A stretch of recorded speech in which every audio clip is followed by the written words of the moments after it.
Halo, apa kabar teman-teman? Jumpa lagi dengan saya. Semoga semua dalam keadaan sehat selalu. Oke, hari ini kita akan membahas tentang pasir secara lebih detail karena ada yang komen apa perbedaan antara pasir darat dan pasir sungai. Di video kali ini saya akan membahas lengkap. Semoga bermanfaat bagi teman-teman semua. Simak videonya. Karena ini adalah rubrik informasi dan edukasi bisnis, tidak ada salahnya dong kalau saya akan menerangkan sedikit tentang bisnis pasir. Bonus buat teman-teman yang mungkin nantinya berminat untuk berbisnis di bidang pasir tentunya.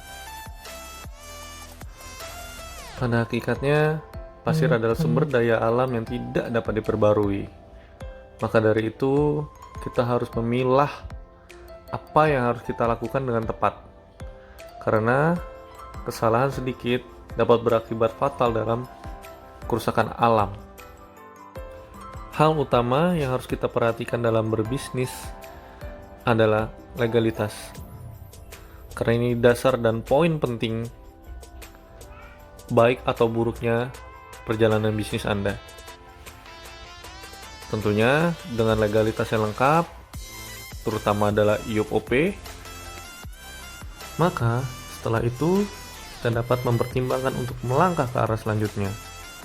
Kita akan memperhitungkan soal HPP, soal biaya, soal cost, kemudian bagaimana profit, bagaimana biaya operasional, berapa karyawan yang kita butuhkan, dan juga bagaimana resiko bisnis ini, apakah sesuai atau tidak untuk jangka panjang. Untuk pangsa pasar saya sendiri, saya adalah supplier proyek-proyek BUMN maupun swasta, seperti batching plant. Dalam peruntukannya, ada dua jenis pasir yang akan saya gunakan. Kita akan mulai dengan membahas tentang pasir sungai. Di tangan saya, ini adalah pasir Extayan Pontianak. Pasir sungai yang saya sedot di wilayah izin pertambangan yang meliputi sungai tersebut. Bagaimana dalam prosesnya? Simple. Ketika semua aspek legalitas kita penuhi, maka kita akan berangkatkan tongkang untuk berada di titik penambangan pasir di sungai yang memiliki IUP, izin usaha pertambangan.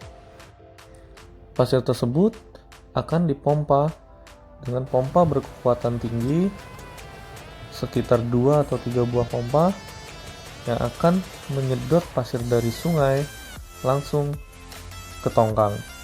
Nah, di sisi-sisi tongkang itu ada lubang untuk pembuangan air. Jadi, ketika disedot, ada air dan pasir yang tercampur di situ. Makanya, pasir yang disedot dari sungai memiliki kadar lumpur yang cukup rendah dibandingkan dengan yang di darat. Mengapa? Nah, ini akan kita bahas di pembahasan selanjutnya, yaitu pasir darat. Oke, teman-teman, di tangan saya ini adalah pasir darat. Lebih kompleks penambangannya dibandingkan dengan pasir sungai.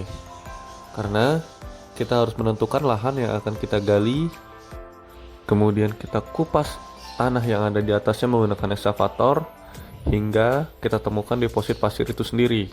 Barulah kita akan menginstalasi mesin sedot. Yang menjadi poin penting adalah air. Bagaimana sirkulasi air di tambang tersebut, dan juga kita harus membuat kolam penampungan air dan pasir yang telah kita sedot menggunakan mesin yang kita sudah instalasi tadi. Nah, pasir yang kita sedot tadi, karena ini asalnya dari darat, pasti mengandung tanah dan lumpur yang tinggi. Gunanya kolam dan debit air yang tinggi adalah untuk pembilasan atau pencucian pasir yang telah kita sedot dari tambang. Dengan metode pencucian ini, maka dihasilkanlah pasir dengan mutu yang tinggi karena memiliki kadar lumpur yang rendah, juga kandungan tanah yang sedikit, bahkan tidak ada. Teman-teman sudah paham sampai di sini? Kalau sudah paham, kita lanjut lagi. Nah, penentuan 1 kali atau 2 kali pembilasan atau pencucian itu tergantung dari pasir yang kita tambang. Jika kadar lumpurnya terlalu tinggi dan membutuhkan 2 kali pencucian, maka kita akan lakukan itu. Jika tidak, tinggal kita angkut saja menggunakan excavator ke stock file. Setelah itu, baru kita loading ke atas tongkang menggunakan truk. Simple bukan? Mau coba? Ingat, sebelum mencoba bisnis, kalian harus pikir ulang bagaimana resiko bisnis tersebut. Kemudian, ingat selalu 3 kunci sukses dari saya. Yang pertama adalah berdoa, yang kedua adalah berusaha, dan yang ketiga adalah orang dalam. Eits, salah. Yang ketiga adalah tetap rendah hati, tidak sombong, dan bersedekah. Oke? Sampai jumpa di video berikutnya. Semoga video ini bermanfaat buat teman-teman. Tetap cintai alam, karena disitulah kita hidup.